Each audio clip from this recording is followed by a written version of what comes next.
Everyone in Birmingham thought they had Thomas Shelby figured out. The police watched him, rivals studied him, politicians tried to outmaneuver him, and every single one of them got it wrong, not because Thomas Shelby was smarter, not because he was more ruthless, but because the moment you think you've mapped a man like that, he's already operating 3 moves ahead of where you're looking. That's not natural talent, that's engineered, that's built, brick by brick, through a level of self-control most people will never come close to, and today, you're going to understand exactly how it works. Chapter 1. Unpredictability is not what you think it is. Let's destroy the first mistake right now. You think unpredictability means being random, being erratic, changing your mind constantly, showing up one day aggressive and the next day calm, saying one thing and doing another.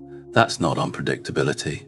That's instability. And instability doesn't make you powerful. It makes you dangerous to yourself and useless to everyone else. The men who confuse chaos with power are the men who burn out, burn bridges, and eventually burn everything they built. They're not Thomas Shelby. They're the men Thomas Shelby outmaneuvers. Real unpredictability is something entirely different. It is the product of such complete self-mastery that no external observer can accurately model your internal decision-making process. They see the outputs, your actions, your words, your choices, but they cannot reverse engineer the logic because the logic lives entirely inside you. You are the only one with access to it, and that asymmetry is power. Here's the operating principle. You know exactly what you are going to do. You simply ensure that nobody else does. Think about what makes a person predictable. It's patterns, emotional patterns. You always get angry when challenged on this specific thing. Behavioral pattern. You always fold when the pressure hits a certain level. Tactical patterns. You always respond to aggression with aggression, or you always go soft when someone shows vulnerability. Every pattern is a map, and everyone around you is reading it, whether consciously or not. When your colleague knows that a specific type of feedback makes you defensive, they use that. When your competitor knows you always move aggressively in Q4, they prepare for it. When the person across the negotiating table knows you always take the first decent offer because you hate conflict, they never give you their best offer first. You are being read, constantly, and you are losing ground because of it. Thomas Shelby operates without a legible map. His responses to similar situations vary, not randomly, but based on a constantly updated strategic calculus that nobody outside his own mind can access. He meets aggression sometimes with aggression, sometimes with silence, sometimes with a business proposition, sometimes with a smile and a meeting scheduled for next week. The other party never knows which version is coming, and that uncertainty keeps them permanently off balance. This is the foundation. Before you learn any specific tactic, you need to understand this principle at a deep level. Unpredictability is not about external randomness. It is about internal depth. The deeper your internal strategic life, the more complex your reasoning, the more control you have over your reactions, the less legible you become from the outside. Build internal depth. Everything else follows from that. Chapter 2. Emotional ownership. The non-negotiable foundation. Thomas Shelby feels everything. This is the fact that most people completely miss when they try to study him. They see the flat expression, the measured speech, the eyes that reveal nothing, and they conclude he must be emotionally disconnected, cold, numb, operating without feeling. That reading is completely wrong. And that wrong reading is exactly what Thomas Shelby needs you to have. The truth is that he carries more emotional weight than almost anyone around him. Loss, grief, love, rage, fear, all of it runs through him. The difference is that none of it moves him before he decides it should. That is the distinction, not the absence of emotion. Here is what most people do. The moment a strong emotion arrives, they broadcast it. Anger shows on the face before a word is spoken. Fear leaks into the voice, a slight tightening, a change in pace. Excitement makes people talk too fast, reveal too much, commit to things before they've thought them through. Anxiety makes people fill silence, over-explain, justify positions nobody asked them to justify. Every emotion becomes an immediate, visible broadcast, and every person watching receives that signal. When you do that, you are handing over intelligence for free. You are distributing a manual on how to manipulate you. Identify the right trigger. Get the predictable response. Apply the right pressure. Watch the predictable collapse. Use the right words. Activate the predictable behavior. You become a machine that anyone who studied you long enough can operate. Thomas Shelby does not allow that. He runs himself. The specific discipline is this. When emotion arrives, and it will arrive every time because you are human, you pause before you respond. Not a theatrical pause, not a dramatic performance of restraint, a quiet internal pause. In that pause, you feel the emotion fully. You register what it is and what it's telling you, and then you make a deliberate decision about what to do with it. Do you show it? Do you use it strategically? Do you store it completely and respond from pure logic instead? That decision belongs to you, not to the moment, not to the person who triggered the feeling, to you. This sounds straightforward. It is not. Your nervous system is designed for speed of reaction. For most of human evolutionary history, the fastest reactor survived. But in the environments where real power is built today, boardrooms, negotiations, social hierarchies, competitive markets, the fastest reactor is usually the first person to lose position. Speed is only an advantage when paired with precision, and precision requires ownership of your internal state before any response. The training method is simple, but requires consistency. Every time something hits you, a provocation, an insult, unexpected good news, a direct challenge, a piece of information that changes everything, take one deliberate breath before you do anything. One breath. That breath creates a gap. That gap is where self-control lives. In the beginning, the gap will be small, and the emotion will still bleed through visibly. Over months of practice, the gap expands. More space between stimulus and response. More space means more choice. More choice means more power over every situation you enter. Your face, your voice, your body, they should be a locked room. Thomas Shelby's are. Nobody enters that room without his explicit permission. Build yours the same way. Chapter 3. Silence is an active weapon. Most people are terrified of silence. They cannot sit inside it. The moment a conversation pauses, something in them scrambles to fill the space. Another word, another explanation, another piece of information offered up to break the discomfort. That compulsion to fill silence is one of the most exploited vulnerabilities in human interaction. Thomas Shelby weaponizes silence with the precision of a surgeon. Watch the pattern. He doesn't rush to speak. He doesn't scramble to fill the air after someone else stops talking. He simply waits. And while he waits, every other person in the room starts to feel the weight of that silence pressing on them. They become uncomfortable. They start to fill it themselves. They over-explain their position. They reveal their actual concerns. They give away the leverage they were trying to hide. They concede points nobody asked them to concede. Shelby never had to extract any of that information. They handed it over because they couldn't sit still inside the discomfort of a quiet room. Silence performs multiple functions simultaneously when used by someone with genuine self-control. First, it signals confidence. A man who is not desperate to be heard is a man who is not desperate. Desperation is visible. Its absence is even more visible. Second, it forces continued revelation from the other party. People talk to fill silence. The more they talk, the more they reveal about their actual position, their actual concerns, their actual limits. Third, it gives your words disproportionate weight when they finally come. If you've been speaking constantly, each word you say carries roughly its face value. If you've been largely quiet and then you speak clearly and directly, every word lands with 10 times the impact. People lean in. They pay attention. They know you don't waste words, so the words you choose must mean something. Fourth, it makes you genuinely unreadable in real time. You cannot predict what a man is thinking when he isn't speaking. You can only guess. And when people are guessing, you have the intelligence advantage. Apply this deliberately. In conversations where you feel the pull to fill the space, resist it. Let the silence sit. Stay comfortable where others are not. Watch what happens on the other side of that silence. You will consistently be surprised by what people volunteer when they're trying to ease their own discomfort. In any negotiation, after you state your position clearly, stop. Don't soften it. Don't explain it further. Don't add qualifications. State it and stop. The first person to speak after a position is stated is almost always the person who moves from it. Make sure that person is never you. Chapter 4. Information control is strategic dominance.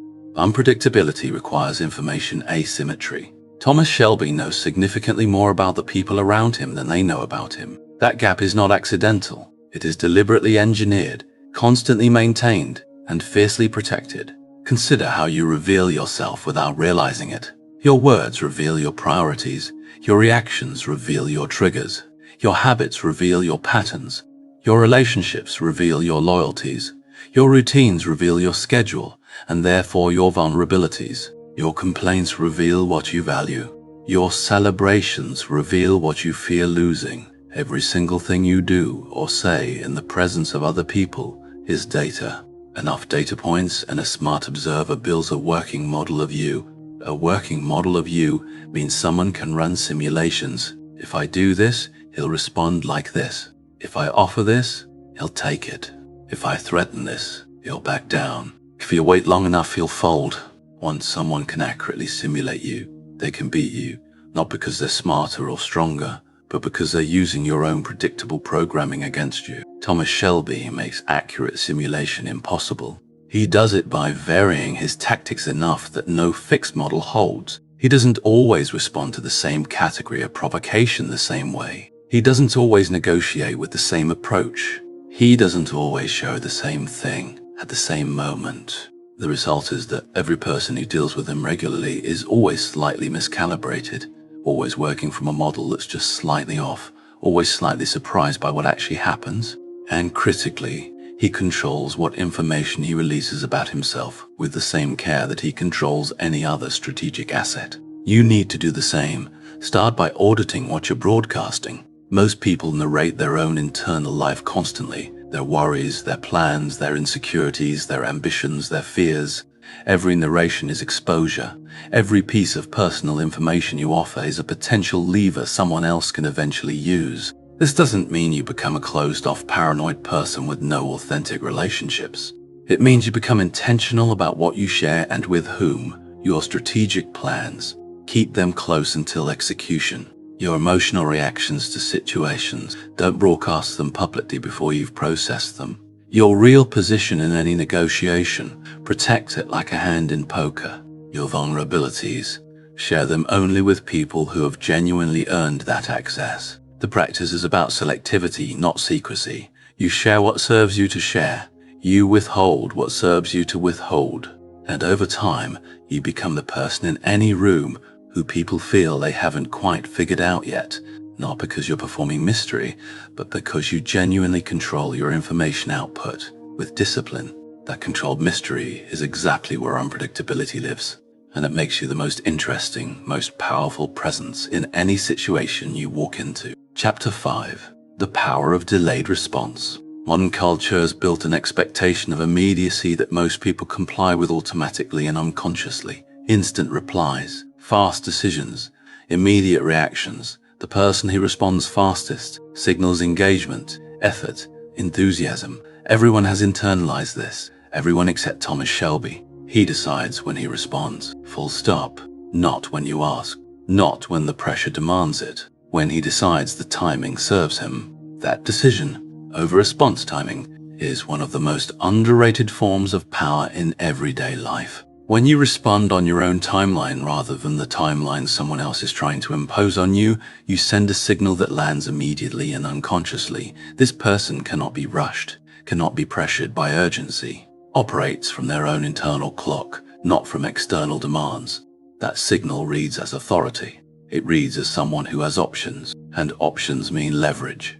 More importantly, delayed response creates space for better thinking. The decision made under imposed time pressure is almost always worse than the decision made after genuine reflection. People who manufacture urgency around you. I need an answer now. This deal closes tomorrow.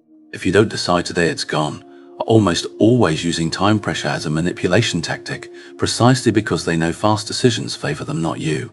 The moment you recognize that dynamic, the correct move is almost always to slow down, not speed up.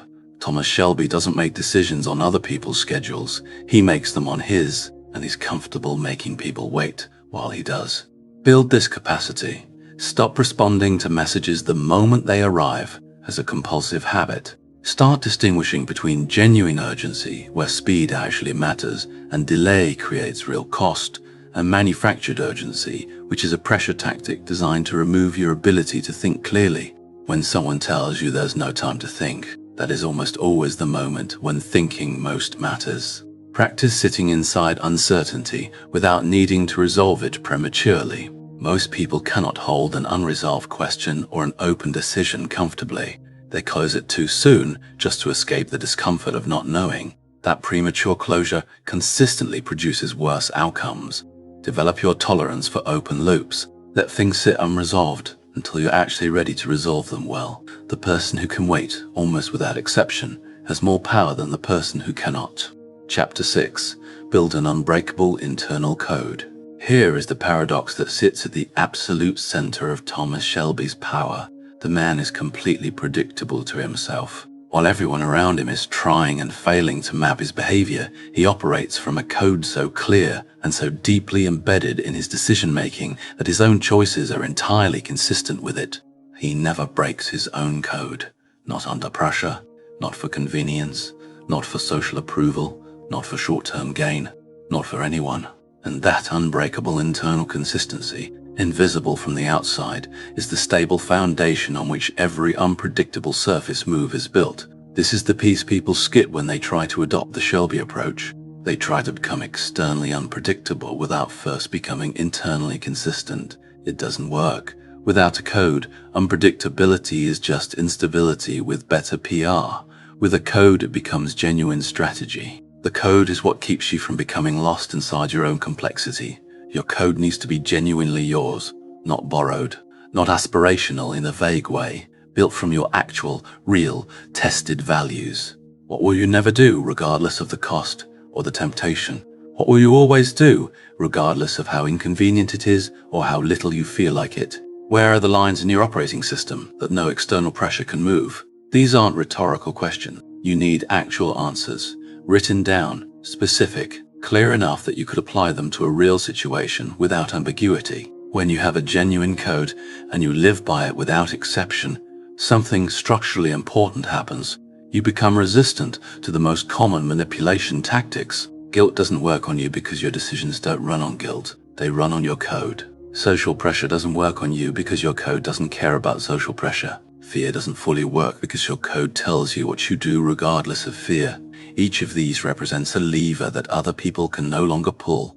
You become, in the most practical sense, harder to control. Thomas Shelby bends tactics completely. His approach in one situation looks nothing like his approach in a similar situation 3 months later, but his principles are fixed. The people who deal with him long enough learn where his absolute lines are, the things he will always do, and the things he will never do no matter what. And paradoxically, those fixed lines make him more powerful, not less. Because when someone knows there are certain things you will do, regardless of consequences to yourself, they think very carefully before making those things necessary. Define your code. Make it real. Make it specific. And then hold to it with the same absolute consistency under the same intensity of pressure that Thomas Shelby holds to his. Your tactics can be as fluid and varied as the situation requires. Your principles never move. That architecture, flexible tactics built on unbreakable principles, is the actual structure of real power. Chapter 7. Physical stillness. As psychological pressure. There is a physical dimension to self-control that most people completely ignore when they study figures like Thomas Shelby. They focus on the words, the strategy, the decisions. They miss the body. In a confrontation, most people move more as tension increases. They shift their weight, their hands move, their voice rises. They fill the physical space with nervous energy because the body's natural response to threat or conflict is activation. Prepare to fight or flee. That activation is visible, and visible activation tells everyone around you exactly how much this situation is affecting you. Thomas Shelby does the opposite. When tension rises, he becomes quieter, stiller, more contained. His voice drops rather than rises. His body takes up space without apology, but without aggression, and that stillness in the middle of a high-tension moment becomes an immense source of psychological pressure for everyone around him. The mechanism is simple and immediate. When you are still and calm in a situation that clearly warrants agitation, you are communicating non-verbally that this situation, this threat, this pressure, this person does not destabilize your sense of control. Every person in the room receives that communication instantly and unconsciously, and the thought that follows, also unconscious, is, if this doesn't shake him, what does? That uncertainty is deeply unsettling. People start recalibrating in real time, searching for what your actual limit is, where your actual line is. While they're searching, you're moving. The person who moves least in a tense situation almost always holds the most power in it. Train this in your body specifically. When you feel the urge to pace, to fidget, to fill space with nervous physical movement, don't. Plant your feet, let your hands be still, control your breathing, slow it deliberately, because your breathing rate directly affects your emotional state, and your emotional state affects everything else. Keep your voice at a measured pace and a low volume. Keep your face neutral without becoming a blank mask. Neutral with awareness is very different from vacant. Each of these physical choices sends the same consistent signal: complete self-possession. And a person who is completely self-possessed gives away nothing through their body. No tells, no nervous signals, no micro-expressions of anxiety or anger that a sharp observer can read and exploit. You become, in those moments, physically unreadable, and unreadable people force everyone around them to keep guessing. Chapter 8. Long Game Thinking. The most demanding form of self-control Thomas Shelby exercises has nothing to do with hiding emotion or controlling his face. It has to do with time horizon. Specifically, his willingness to absorb real cost, real discomfort, and real loss in the present moment, in service of a position he's building toward in the future. Predictable people optimize for now. They need the win to feel immediate. They need the discomfort to resolve today. They need to retaliate the moment they're hit. That need for immediate resolution is a vulnerability that anyone with patience can exploit. Create enough short-term pain, and a person who can't hold a long game will make a bad decision just to stop the pain. That bad decision hands you the advantage. Thomas Shelby doesn't optimize for now. He takes the short-term loss when the calculation requires it. He accepts looking weak in this moment because he's engineering strength in the next one. He lets people believe they've won because overconfident opponents make predictable mistakes. He absorbs insults without immediate retaliation because he's already identified the point 3 moves forward, where the retaliation will cost the other party 10 times what immediate response would have cost them. This requires a specific and difficult self-control, the ability to sit with present discomfort without needing to resolve it prematurely. The pain of the present moment is always immediate and vivid. The reward of the strategic future position is abstract and distant. Your nervous system will always push toward resolving the immediate pain. Overriding that push, consistently, repeatedly, under real pressure, is one of the highest leverage skills you can build. Practically, this changes how you make decisions. Before any significant response or action, you ask yourself one question: does this move serve the position I'm building, or does it just relieve what I'm feeling right now? If the answer is the latter, if the move is primarily about releasing present tension, you pause, you hold, you wait until you can find a response that serves the longer arc. This is also what makes you most unpredictable to people who operate on short time horizons, which is most people. When you're playing a game on a different timescale than everyone else in the room, your moves don't make sense to them in real time. They're applying the wrong frame. They expect you to respond now, the way they would respond. You don't. And that delay, that patience, that willingness to hold, it consistently puts you in a position they didn't see coming and aren't prepared for. Chapter 9. Never signal need, ever. Need is the single most exploitable quality you can display. The moment someone accurately identifies that you need something from them, their approval, their business, their affirmation, their presence, their deal, they possess leverage over you, and leverage in the wrong hands will be used. Always. Thomas Shelby does not signal need, in any context, to any person, under any pressure. Not need for approval, Not need for validation. Not need for validation. Not need for the deal to close today. Not need for the other person to think well of him. He approaches every situation from a posture that communicates, without words, that he will be completely fine regardless of how this particular thing resolves. That posture isn't arrogance. It isn't performance. It's freedom. And it is deliberately constructed. The construction has two layers. The first is internal, and it's the more important one. You have to actually build a life stable enough, a capability set broad enough, and an internal foundation strong enough that you genuinely are not desperate for any single outcome. When you have real options, real alternatives, real capability, real internal resources, the neediness falls away naturally because it's no longer accurate. You actually are fine if this particular deal doesn't close. You actually do have other paths. The non-neediness becomes real instead of performed, and real is always more powerful than performed because it's consistent under pressure in ways that performance never is. The second layer is about signal management. Even when you want something, and you will want things, often intensely, the expression of that want has to be controlled. Proportionate enthusiasm is fine. Desperation, communicated in any amount, is immediate damage to your position. Audit your language specifically for need signals. I really need this to work. Signal. Please, I'm counting on you. Signal. I don't know what I'll do if this falls through. Significant signal. Replace those phrases with flat, clear statements of position. What you want. What you'll offer for it. What you won't accept. Stated without emotional color that reveals how much is riding on it for you. Thomas Shelby walks into every room operating as if he already has everything he needs. Build that reality first. Signal that reality. Always. The combination, genuine sufficiency expressed through controlled signals, removes the most common lever people use to move you off your position. Chapter 10. Consistency of character. Variability of method. There is a distinction that needs to be made with precision, because getting it wrong will cost you everything you've built. Consistency of character means that the fundamental things about who you are, your values, your word, your commitments, your standards, never vary. They are the same in private as in public, the same under pressure as in comfort, the same with people who can do something for you as with people who cannot.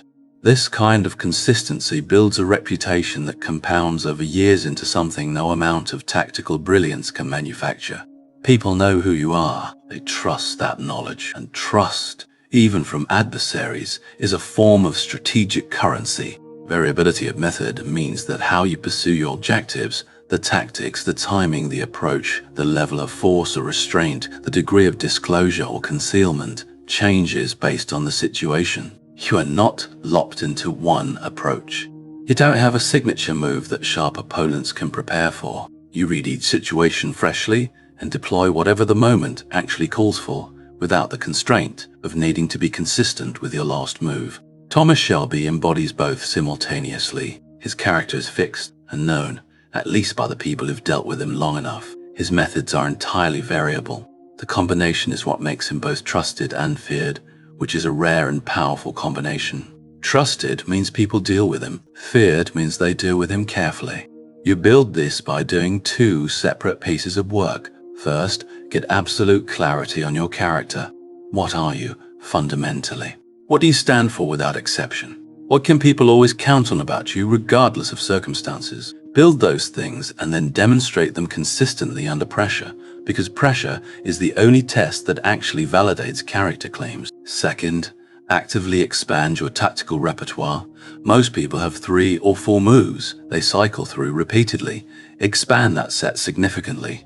Study how different people with different styles achieve similar objectives through completely different methods. Build flexibility into your approach so that you always have multiple ways to pursue any given objective. The person with one reliable method can be neutralized by anyone who's seen that method before. The person with 10 methods cannot be prepared for. Character fixed, methods fluid. That combination, sustained over time, becomes unstoppable. Chapter 11, The Strategic Use of Vulnerability. This chapter will surprise you, because everything discussed before this point has been about control, concealment, and strategic restraint, And now the instruction is to use vulnerability deliberately. These are not in contradiction, they are the completion of the same system. Thomas Shelby, in specific moments and with specific people, shows something real, a crack, a weight, something human underneath the armor, and those moments are not accidents, they are choices, precisely calibrated choices about when showing something real serves a strategic purpose. Here is what strategic vulnerability does that nothing else can. It creates deep loyalty. People who only see your controlled surface respect you. People who are allowed to see something real underneath that surface become attached to you in a way that goes beyond respect. They feel chosen. They feel trusted with something others don't receive. That feeling creates a bond that tactical brilliance alone cannot manufacture. The critical distinction is between vulnerability chosen and vulnerability extracted. Vulnerability you choose, offered to the right person at the right moment, for a reason you've considered, is power. Vulnerability extracted, pulled out of you by pressure, by manipulation, by being caught off guard, is weakness. Thomas Shelby decides when and what to reveal. Nobody takes it from him. You need to make the same distinction with clarity. Know the difference between choosing to show something real because it serves the relationship or situation, and being forced to show something real because your self-control broke down. Work to make the former intentional and the latter progressively rarer, and know who deserves access. Not everyone in your life should see the same depth. You have rings of access, and different people belong in different rings based on what they've demonstrated they do with the access they have. Thomas Shelby doesn't show the same face in every room. Neither should you. Calibrate depth of access to depth of earned trust. That calibration is itself a form of self-control, and one of the most sophisticated ones. Chapter 12, the daily practice, where it actually gets built. None of this happens through intention alone. None of this is built by understanding it intellectually, agreeing with it conceptually, and then continuing to live exactly as you did before. Everything described in this script is built through daily practice, specific, consistent, unglamorous, repeated. Thomas Shelby didn't wake up one morning with complete self-mastery. He built it under extreme pressure, through extreme experience, over years. You don't have his specific crucible, but you have your daily life, which contains more than enough material to build on if you work it deliberately. Here's what the daily practice looks like. Every morning before the day begins, you spend 10 minutes in complete silence. No phone, no input, just you with your own thoughts. You review the day ahead. You identify the moments that are likely to test your self-control. The meeting where someone will challenge you. The conversation that's been building towards something difficult. The decision you've been avoiding. You prepare your internal response in advance. You decide before the moment arrives how you will handle it. Every time you feel a strong emotion during the day, you practice the pause before every response, even when the pause is uncomfortable. Especially then, every time you're about to speak, you ask yourself whether what you're about to say serves your position or just relieves internal pressure. If it's the latter, you consider whether silence serves better. Every week, you review the moments when you were readable, when you reacted in a way that gave something away, when you signaled need, when you broke from your code, not to punish yourself, to understand the pattern so you can close it. This is the unglamorous engine under everything described in this script. To my teeth, the willingness to do the unsexy, uncomfortable work of actually building self-control brick by brick, instead of just admiring the concept of it. Thomas Shelby is not a character you watch and wish you could be. He is a standard you can actually build toward if you're willing to do the work consistently, without applause, without immediate reward, for as long as it takes. The standard is available to you. The question is whether you'll do the work. Thomas Shelby didn't conquer Birmingham with brute force. He conquered it with something far rarer and far more dangerous. Complete mastery of himself. Every move calculated. Every emotion owned. Every word chosen. Every silence deliberate. Every response timed on his terms, not anyone else's. That is not a fictional superpower. That is a real discipline, built by real people, through real daily practice, over real time. The men and women who operate at this level are not born different. They choose differently. Every single day, in small moments that nobody else sees, they choose the pause over the reaction, the silence over the noise, the long game over the cheap win, the internal code over the social pressure. You want to become unpredictable? Stop being readable. You want to stop being readable? Build something inside that is completely unshakable. That work starts today, right now, this moment. The room is yours. Walk into it accordingly.